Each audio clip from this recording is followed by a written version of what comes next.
Assalamualaikum warahmatullahi wabarakatuh. Perkenalkan, nama saya Muhammad Fadi Akmal dari kelas Advent 7A.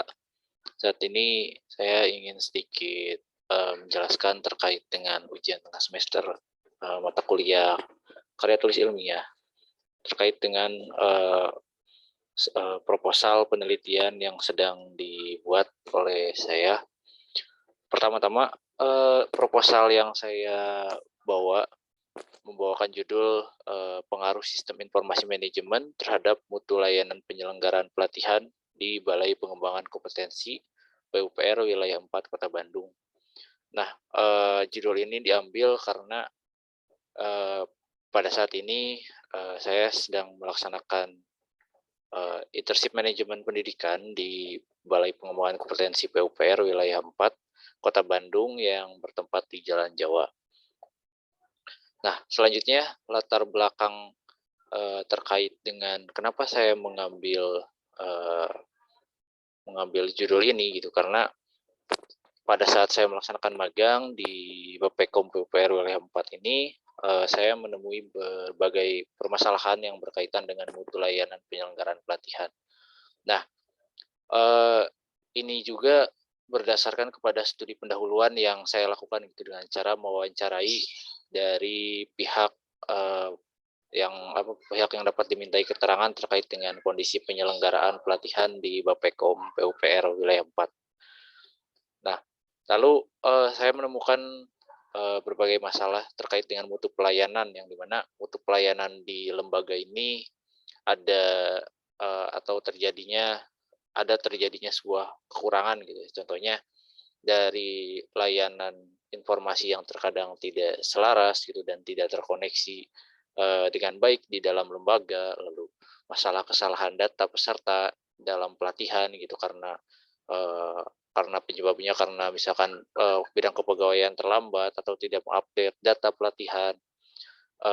Lalu uh, hal-hal seperti ini menjadikan mutu pelayanan pelatihan yang dilaksanakan oleh Bappekom ini mengalami sedikit penurunan mutu gitu ya. Nah, lalu dari hal tersebut gitu ya, banyak sekali kemungkinan yang kemungkinan kerugian yang akan didapat oleh Bappekom gitu ya, atau oleh lembaga dan peserta pelatihan.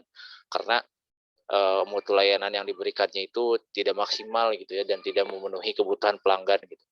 Lalu dari sisi lembaga, ini juga bakal berdampak kepada kesan kurang baik yang diberikan oleh peserta pelatihan karena tidak mampu memenuhi keinginan peserta pelatihan tersebut gitu. Sedangkan dari sisi peserta pelatihan dapat menimbulkan kerugian yang sangat besar gitu, karena harapan-harapan yang diinginkan peserta terkait penyelenggaraan pelatihan yang ia ikuti tidak sesuai dengan harapan dan keinginannya gitu, sehingga peserta pelatihan tidak mencapai kepuasannya gitu dalam mengikuti pelatihan di Bappekom PUPR 4. Nah, lalu dari permasalahan tadi gitu yang disampaikan oleh saya gitu ya, peserta pelatihan ternyata menginginkan segala proses yang terjadi selama pelatihan ini bisa berjalan dengan baik sesuai harapan gitu ya, dan tidak terjadi sesuatu hal yang menghambat proses pelatihan gitu. Nah, untuk memenuhi permintaan peserta pelatihan itu gitu dan menjaga rangkaian proses pelatihan uh, supaya berjalan dengan lancar gitu ya. Jadi lembaga itu perlu untuk mencari dan menyiapkan jalan keluar yang dapat diterima oleh pihak dan tidak hanya oleh berbagai pihak, dan tidak hanya memudahkan satu atau sebagian pihak saja gitu. Nah, selanjutnya sistem informasi ya, terkait dengan sistem informasi ini adalah sarana yang tepat serta dapat mengantarkan informasi lembaga sekaligus mengkoordinasikan segenap aspek kebutuhan pelanggan. Nah, dengan adanya sistem informasi manajemen, informasi yang dimiliki dapat tersusun dengan baik sehingga dapat sesuai dengan kebutuhan pelanggan. Yang dimana artinya sistem informasi manajemen ini memiliki peran yang signifikan gitu, karena mampu membantu menyajikan data yang akurat, cepat, dan fleksibel, dan berdampak terhadap peningkatan mutu layanan lembaga pendidikan. Nah, lalu maka dari itu gitu ya, apabila lembaga pendidikan yang dimana di sini dimaksudkan Bappekom bisa menerapkan sistem informasi manajemen yang baik, akan berpengaruh positif terhadap peningkatan kualitas mutu layanan pelatihan yang mereka laksanakan gitu, sehingga lembaga akan terus secara terus-menerus gitu ya, diharapkan perlu memperbaiki dan meningkatkan sistem informasi manajemen yang dimilikinya gitu. Apalagi apalagi sistem informasi manajemen yang berkaitan dengan pelaksanaan pelatihan dan berkaitan dengan pemenuhan kepuasan pelanggan. Nah, oleh sebab itu peneliti mengadakan penelitian di sini gitu ya terkait dengan pengaruh sistem informasi manajemen terhadap peningkatan mutu layanan dengan objek sebuah lembaga pendidikan atau pelatihan, yaitu Balai Pengembangan Kompetensi PUPR Wilayah 4 Kota Bandung.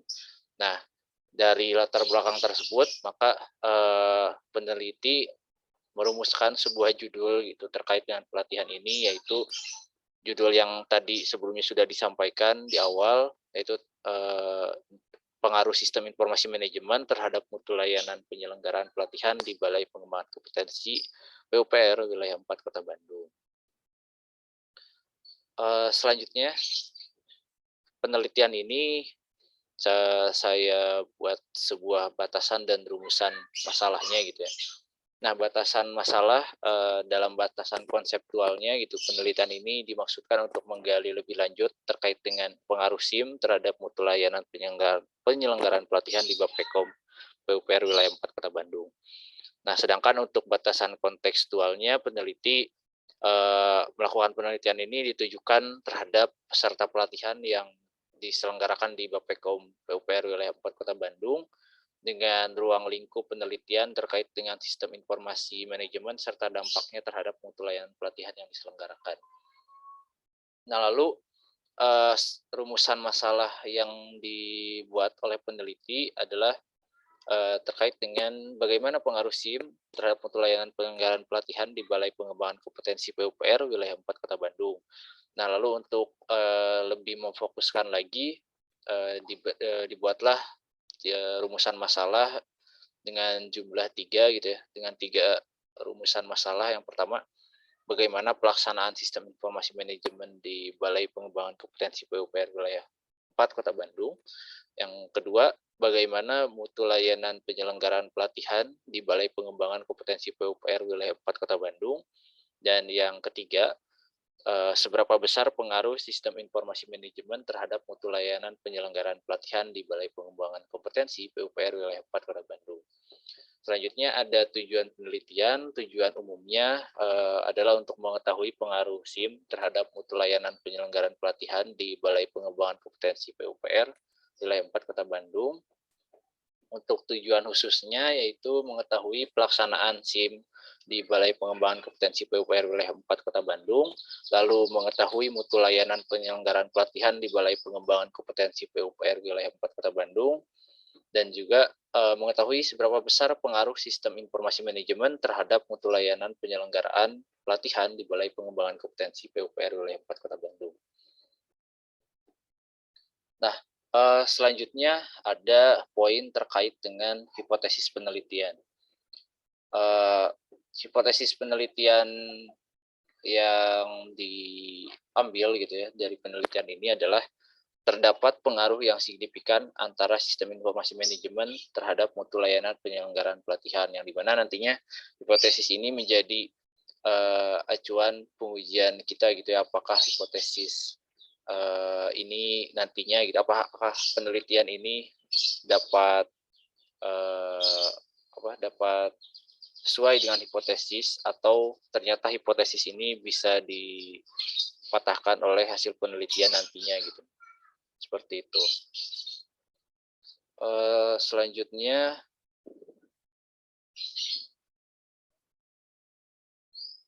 terkait dengan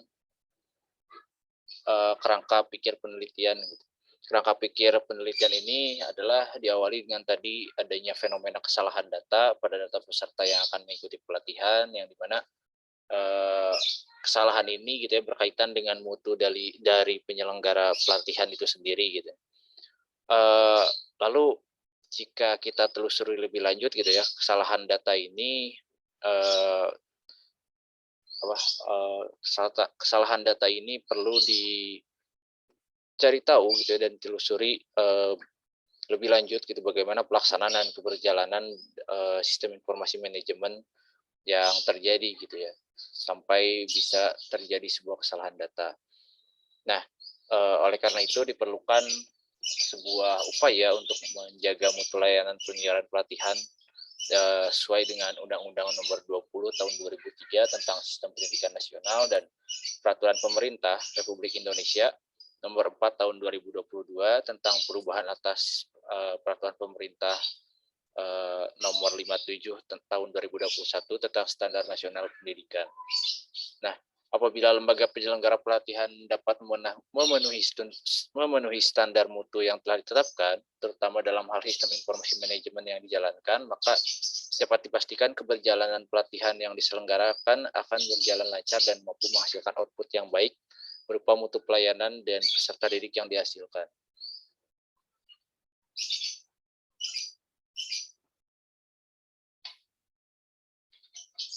Nah, selanjutnya terkait dengan definisi konseptualnya, di sini saya menjelaskan terkait dengan apa itu sistem informasi manajemen, lalu penyelenggaraan pelatihan dan juga mutu layanan. Nah, selanjutnya dari pengertian-pengertian masing-masing itu gitu ya, kita coba sambungkan dengan bukan sambungkan ya, maksudnya kita coba buat sebuah definisi gitu ya, bahwa pemanfaatan sistem informasi manajemen merupakan salah satu upaya yang dilakukan oleh sebuah organisasi atau lembaga pelatihan gitu ya, dalam meningkatkan mutu layanan dari penyelenggaraan pelatihan yang dilaksanakannya.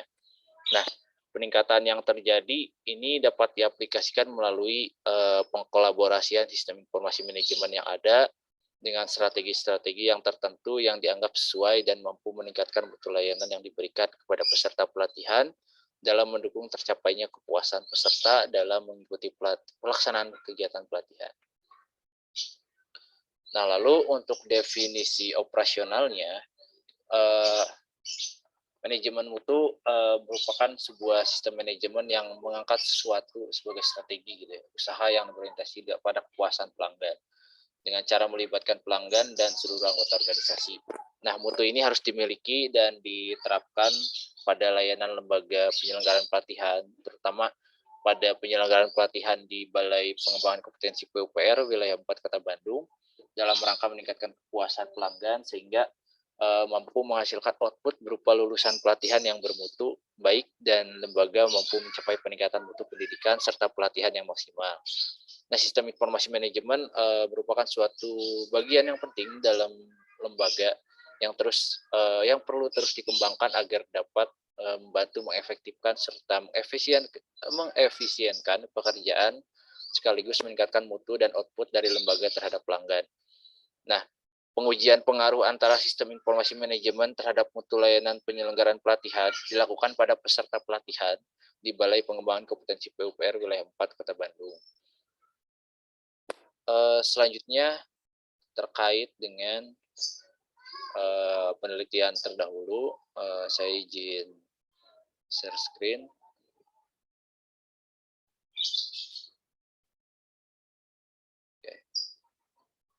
Oke, berikut terkait dengan penelitian terdahulu yang menjadi acuan dan menjadi referensi saya juga dalam meneliti judul ini gitu, meneliti penelitian ini. Pertama ada dari Muhammad Oktavianto Sugiarto pada tahun 2012 dengan judul penelitian pengaruh sistem informasi manajemen berbasis komputer terhadap efektivitas kerja pegawai di Badan Kepegawaian Daerah Kota Cimahi. Ini bentuknya skripsi dan hasil dari penelitiannya menunjukkan bahwa sistem informasi manajemen berbasis komputer cukup kuat mempengaruhi efektivitas kerja pegawai di Badan Kepegawaian Daerah Kota Cimahi. Nah, teknologi komputer ini sangat mendukung pegawai dalam bekerja. Komputer pun mengurangi tingkat kesalahan pegawai dalam bekerja serta membuat pekerjaan terasa lebih ringan dibandingkan mengerjakan sesuatu dengan cara manual atau tradisional. Lalu selanjutnya ada sumber yang kedua, masih sama dari skripsi Deta Adina Mangawing tahun 2016 dengan judul Pengaruh Sistem Informasi Manajemen terhadap Peningkatan Mutu Layanan Penyelenggaraan Diklat di Balai Pendidikan dan Pelatihan Keagamaan Bandung. Nah, hasilnya itu dari hasil analisis data menunjukkan bahwa sistem informasi manajemen memiliki pengaruh yang cukup kuat terhadap mutu layanan penyelenggaraan diklat.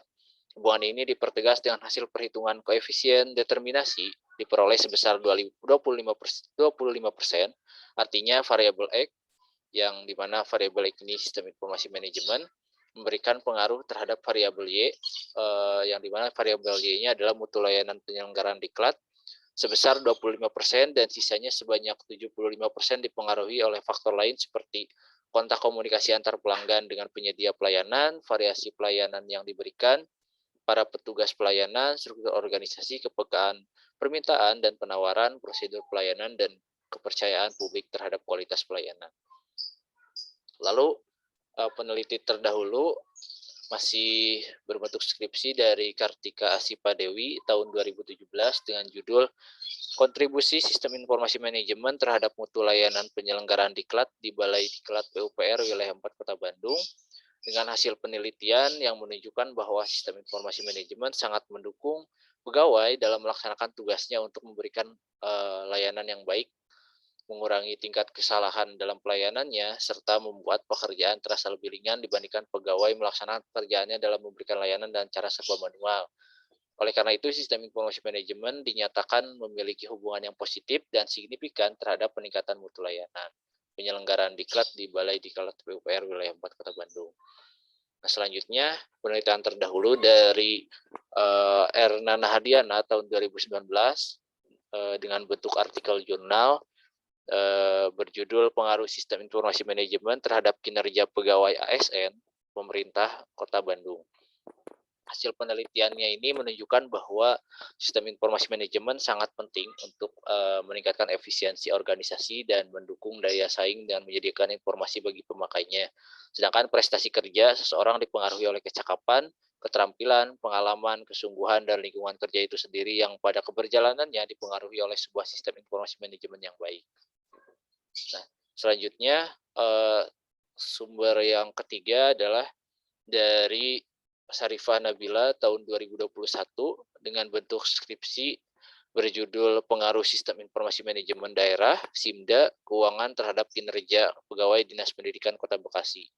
Nah, hasil penelitiannya menunjukkan bahwa SIMDA Keuangan memiliki pengaruh yang positif dan signifikan terhadap kinerja pegawai di Dinas Pendidikan Kota Bekasi. Dengan penggunaan SIMDA Keuangan mampu menghasilkan kualitas informasi secara tepat waktu sehingga membantu pegawai dalam menghasilkan laporan keuangan yang relevan, andal, dapat dipahami, dapat dibandingkan, serta tepat waktu yang menentukan keberhasilan pegawai dalam mencapai target pekerjaan yang telah ditetapkan. Nah, tadi itu adalah penelitian terdahulu yang menjadi referensi bagi peneliti dalam melaksanakan penelitian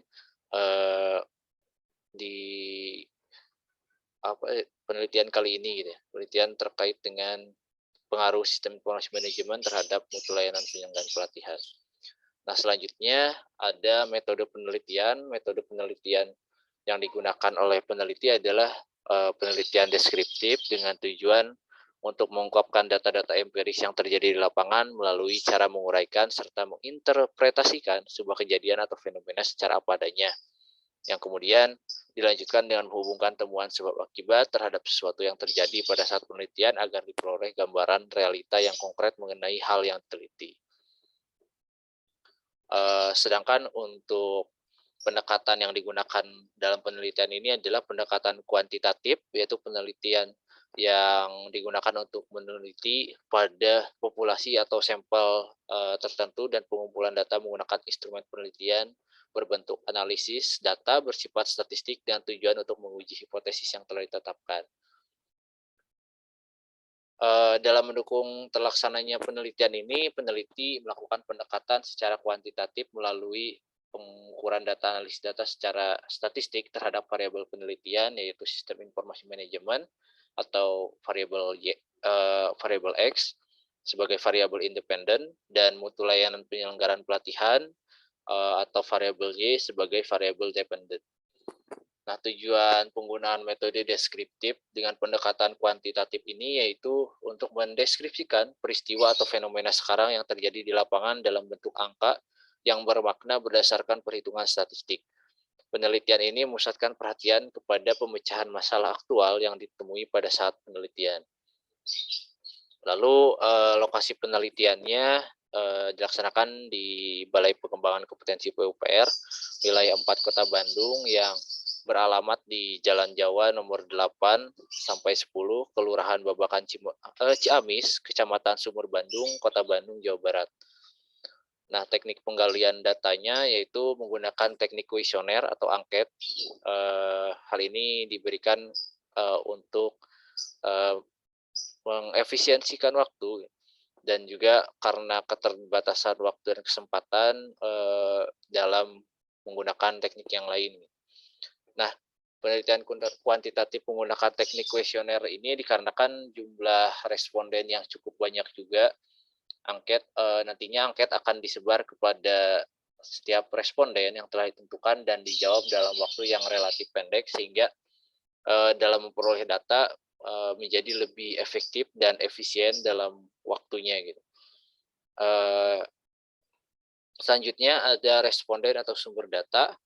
Responden pada penelitian ini yang akan dilaksanakan ini gitu adalah peserta pelatihan dasar calon pegawai negeri sipil atau Latsar CPNS yang dilaksanakan di Balai Pengembangan Kompetensi PUPR wilayah 4 Kota Bandung. Nah, selanjutnya ada populasi dan sampel.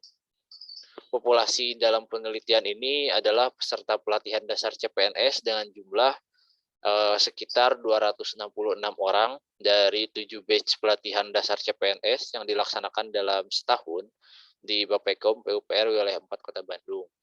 Nah, selanjutnya untuk sampelnya ditentukan berdasarkan rumus dan cara penentuan sampelnya seperti ini. Saya share screen kembali.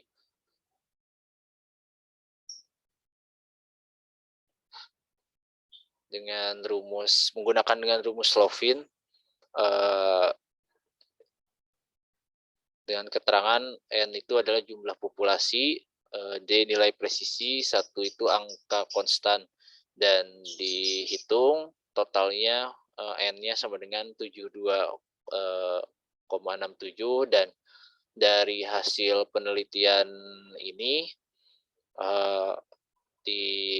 ditentukan bahwa responden peserta pelatihan dasar CPNS dalam penelitian itu sebanyak 72 orang. Seperti itu. Lalu selanjutnya ada mekanisme pengolahan data. Nah, mekanisme pengolahan data ini ada beberapa prosedur. Yang pertama, menghitung kecenderungan umum skor responden dari masing-masing variabel menggunakan rumus weighted mean score atau WMS. Teknik WMS ini bertujuan untuk menghitung rata-rata variabel penelitian. Lalu teknik ini juga bertujuan untuk menentukan gambaran umum kecenderungan pada tiap variabel penelitian sesuai dengan tolak ukur yang ditentukan. Rumus perhitungan WMS dibuat sebagai berikut.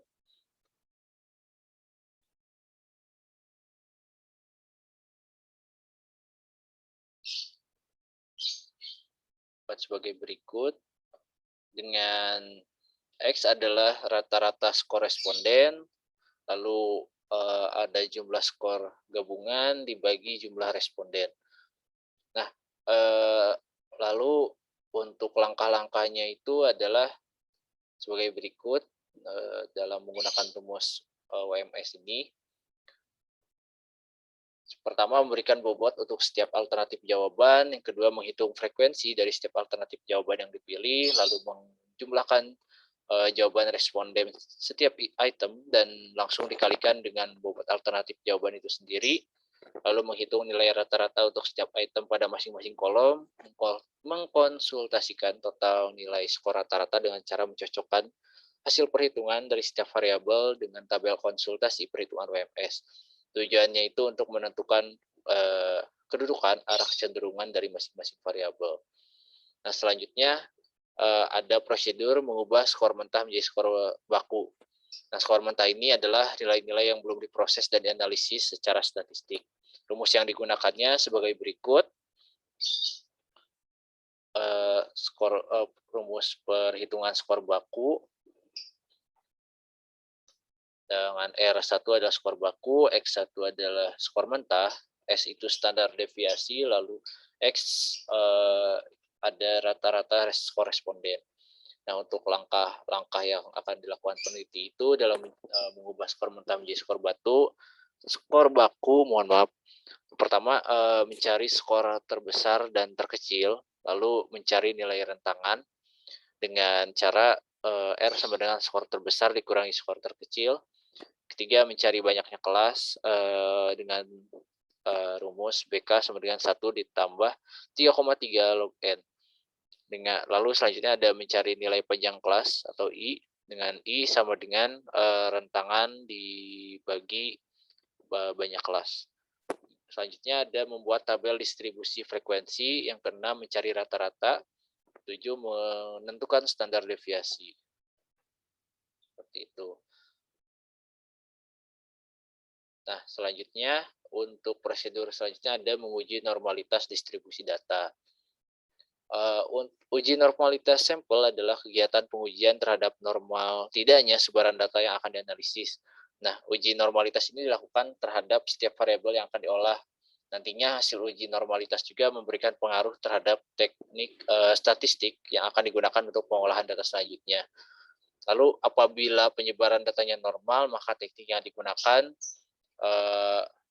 adalah statistik parametrik. Sedangkan untuk data yang tidak normal, maka teknik statistik yang digunakan adalah teknik statistik non-parametrik. Pengujian normalitas dilakukan dengan menggunakan rumus C kuadrat atau dalam kurung X pangkat 2 dengan rumus sebagai berikut.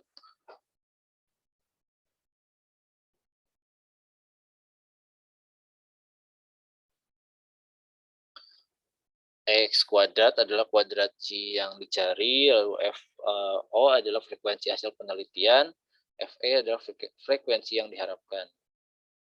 Ini rumusnya.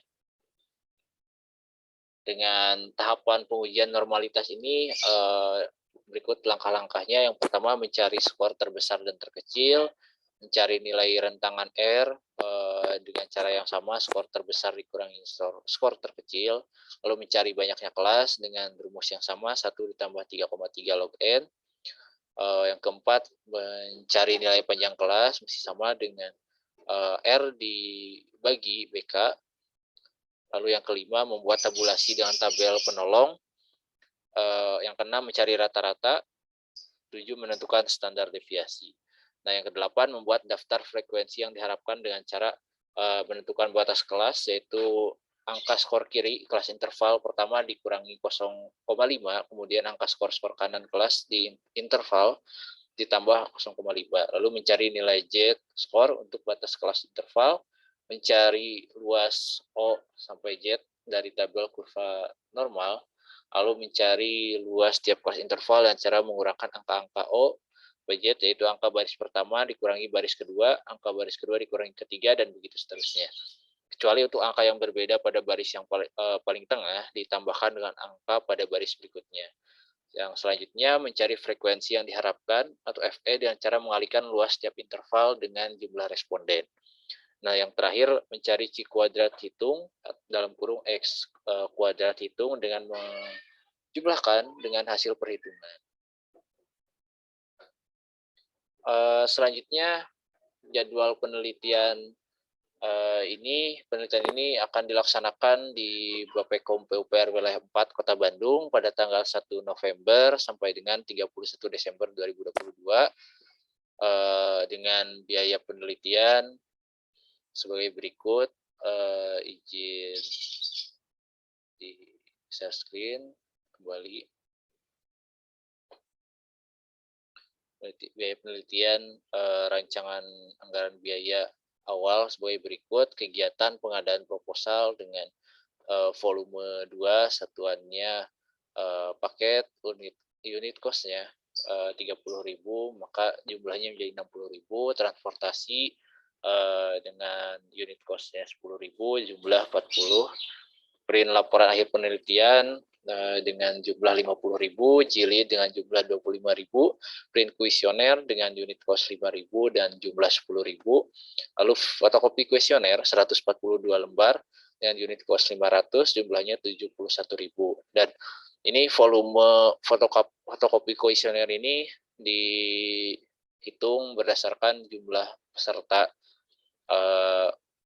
yang akan dimintai kuesioner, mengisi kuesioner gitu, di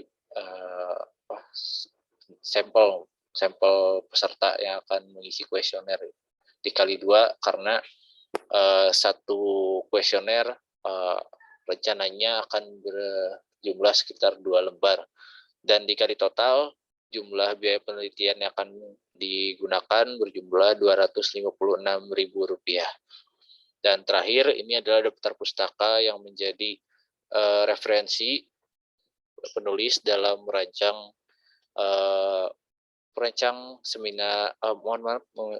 proposal penelitian ini sebagai berikut. Mohon maaf tidak bisa saya bacakan satu persatu, dan sekian mungkin dari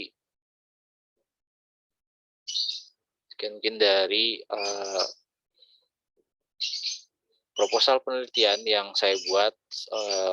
Masih dalam tahap perbaikan juga, namun ini dibuat untuk pemenuhan ujian tengah semester mata kuliah karya tulis ilmiah, dan proposal penelitian ini beserta rancangan penelitian yang akan dilaksanakan akan terus diperbaiki sampai nantinya siap untuk dilaksanakan di penelitian untuk tugas akhir dari perkuliahan di administrasi pendidikan. Terima kasih, mungkin sekian yang dapat saya sampaikan. Mohon maaf apabila ada kesalahan dan kekurangan. Saya ucapkan terima kasih. Wassalamualaikum warahmatullahi wabarakatuh.